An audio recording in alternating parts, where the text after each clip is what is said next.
Assalamualaikum warahmatullahi wabarakatuh. Saya Dinda Aryani Kusumaningrum, NIM 1813300000325 dari kelas 4 PGSD A3 Unisnu Jepara.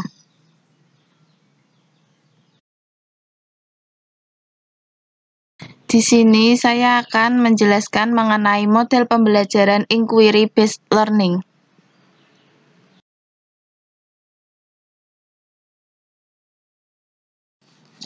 Baik, langsung saja. Di sini ada pengertian model pembelajaran Inquiry Based Learning. Model pembelajaran Inquiry Based Learning adalah sebuah teknik mengajar di mana guru melibatkan siswa dalam proses belajar melalui penggunaan cara-cara bertanya, aktivitas problem solving, dan berpikir kritis.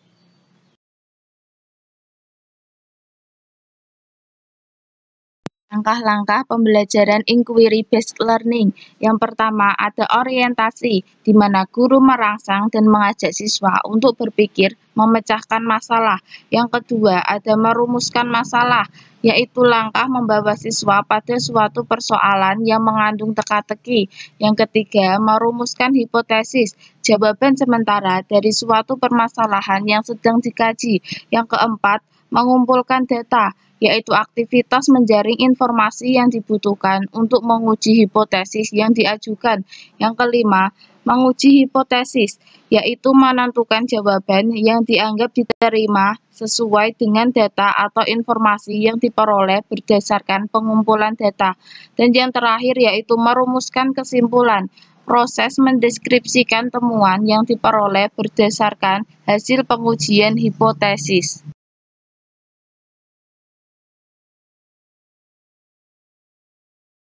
Pengertian model pembelajaran Inquiry Based Learning. Model pembelajaran Inquiry Based Learning adalah kegiatan yang melibatkan secara maksimal seluruh kemampuan siswa dalam pencarian dan penyelidikan secara sistematis, kritis, dan analogis, sehingga mereka dapat merumuskan sendiri penemuannya dengan percaya diri.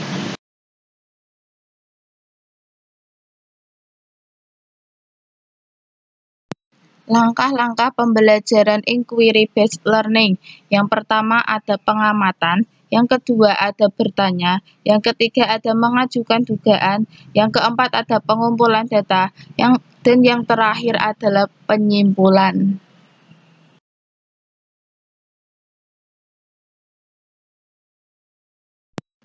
Pengertian model pembelajaran Inquiry Based Learning.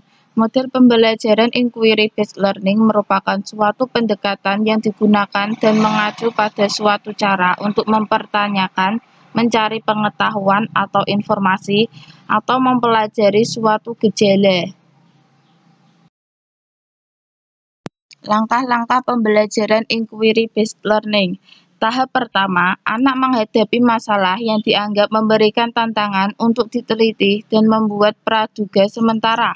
Tahap kedua, anak melakukan pengamatan. Tahap ketiga, anak melakukan pengukuran atau uji coba. Yang keempat, anak mencatat dan merekam kejadian selama percobaan. Tahap kelima, anak membandingkan hasil percobaan dengan praduga. Tahap keenam, anak membuat kesimpulan dan mengomunikasikan hasil.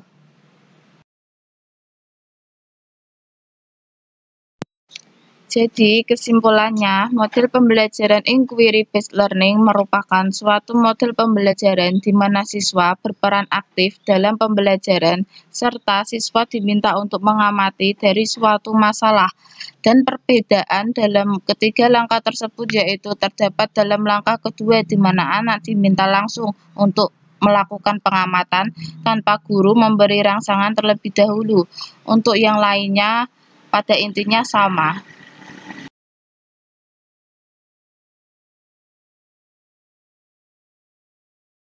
Dalam belajar IPA kali ini, kita akan menggunakan model pembelajaran Inquiry Learning dengan kombinasi kooperatif Jigsaw. Materi yang dipelajari adalah tentang perkembangbiakan tumbuhan secara vegetatif. Pembelajarannya akan menggunakan pendekatan hakikat IPA dengan melihat IPA sebagai produk, IPA sebagai proses, IPA sebagai sikap ilmiah, dan IPA sebagai teknologi. Selamat menyaksikan. Mari disiapkan. Radit.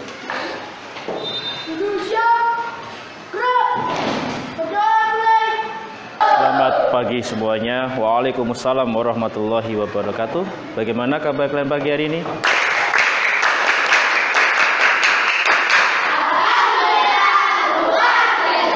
Semuanya sehat? Yang tidak masuk hari ini siapa? Belum ada izin? Ada yang tahu kenapa Robi tidak masuk? Pusing. Jadi kemarin pusing, tadi sekarang sakit. Ya kita doakan biar Robi segera sembuh. Tepuk the best.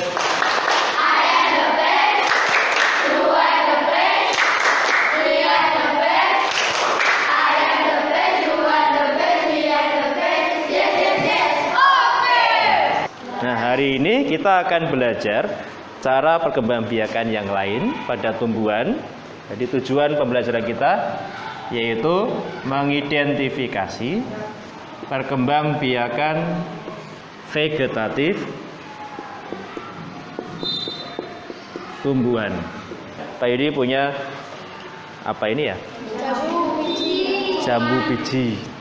Terus saya juga punya satu lagi, ini apa ya? Tentang apakah di dalamnya ada biji juga? Nah, bisa dilihat ya. Apakah ada bijinya di sini? Ada. Nah, kita lihat biji ini. Ini dulunya berupa apa ya biji ini ya? Ini dulu berupa zigot. Zigot ada di dalam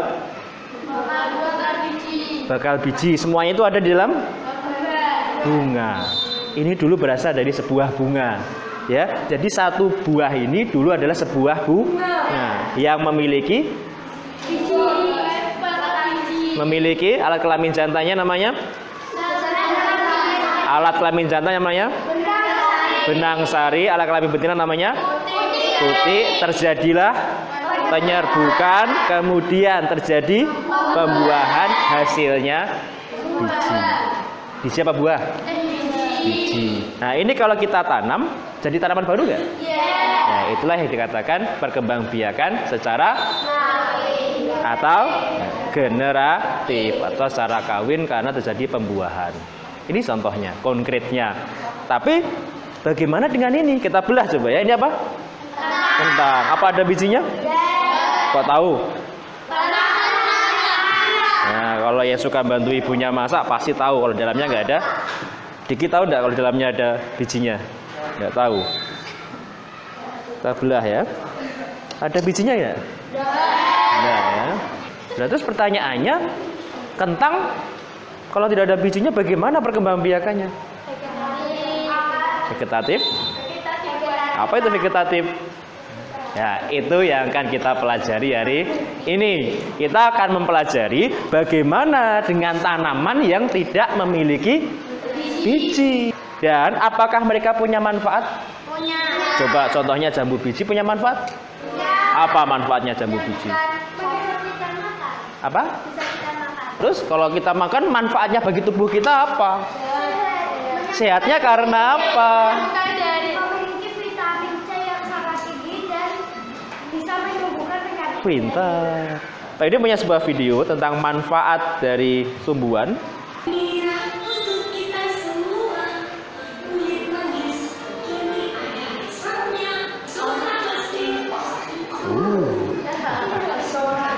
Ya, siapa yang ingin berpendapat tentang video ini? Mas Surdian, manfaat kulit manggis ya, di iklan tadi kan menunjukkan manfaat kulit manggis. Yang kamu tangkap tadi tentang apa?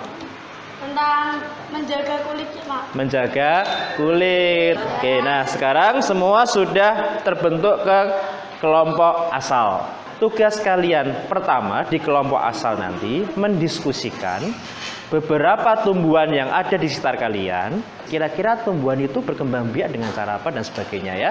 Nah sekarang coba barang-barang yang kamu, bahan-bahan makanan tumbuhan yang kamu bawa dari rumah, kamu letakkan di meja semua. Kita akan membuat di lembar kerja kalian yang poin A, bacanya apa itu? Rumusan masalah. Rumusan masalah itu berupa pertanyaan yang kita gunakan untuk mengetahui suatu kejadian atau suatu peristiwa. Contoh, tadi kan saya bingung dengan kentang tadi. Kalau kita membuat rumusan masalah tentang kentang, kira-kira bagaimana? Bagaimana cara perkembangbiakan? Nah, bagaimana cara perkembangbiakan kentang? Silakan didiskusikan rumusan masalah yang ingin kamu ketahui pada pelajaran ini. Apa tadi yang mau diteliti apa? Sirih. Bagaimana? Apa tadi? Cara pertumbuhan daun jeruk. Pertumbuhan atau perkembangbiakan? Perkembangbiakan. Bagaimana cara perkembangbiakan? Nah, bagaimana cara perkembangbiakan nanas? Bagus. Apa manfaat nanas ya? Oh ya, pintar. Ya.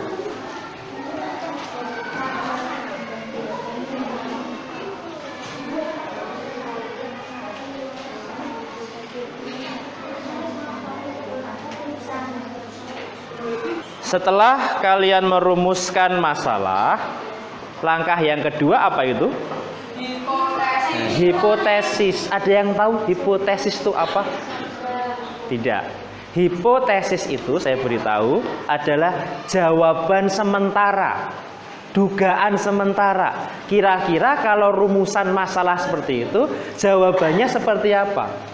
Hipotesis nanti benar salahnya akan kita cek dari pengumpulan data.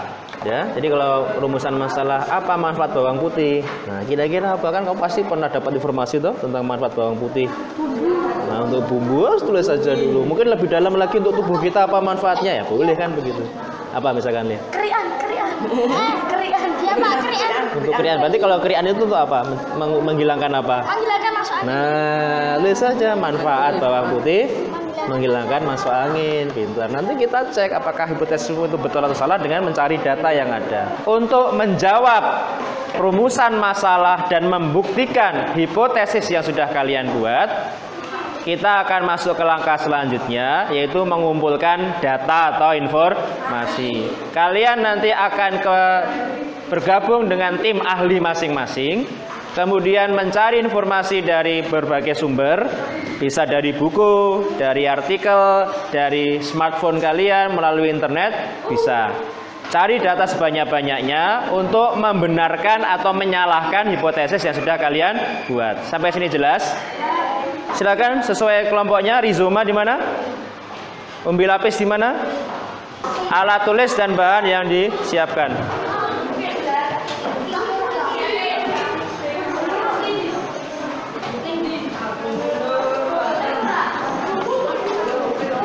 Nah, sekarang kalian sudah bergabung di tim ahli atau kelompok ahli.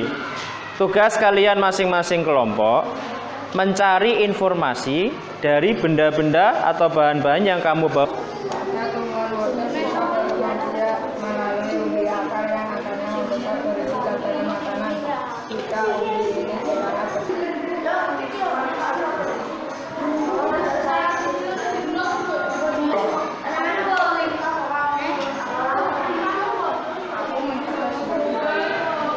Menjaga kesehatan pencernaan.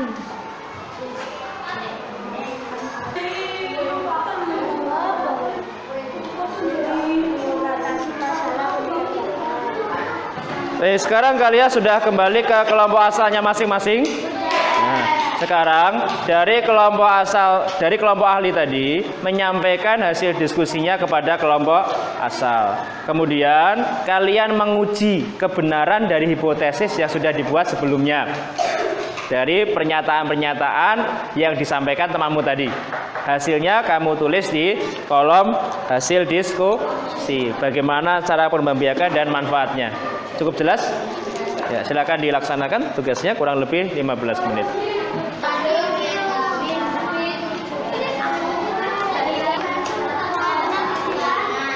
Nah, setelah kalian mendiskusikan hasil dari kelompok ahli, ya, kamu bandingkan dengan hipotesis. Sekarang kamu buat simpulannya.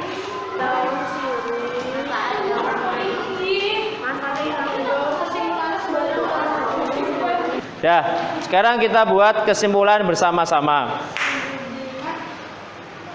Bahwa artinya tumbuhan yang tidak memiliki biji untuk berkembang biak, mereka menggunakan cara lain, yaitu menggunakan anggota tubuh dari tumbuhan itu. Nah, perkembangbiakan seperti itu kita kenal dengan perkembangbiakan vegetatif. Jelas sampai sini? Nah, sekarang terakhir kita akan melihat kemampuan kalian dalam berdiskusi dengan mengerjakan soal-soal evaluasi.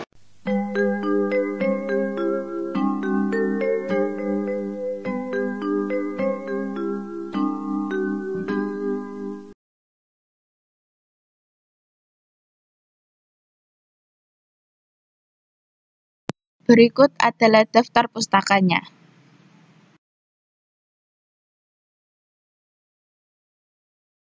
Terima kasih.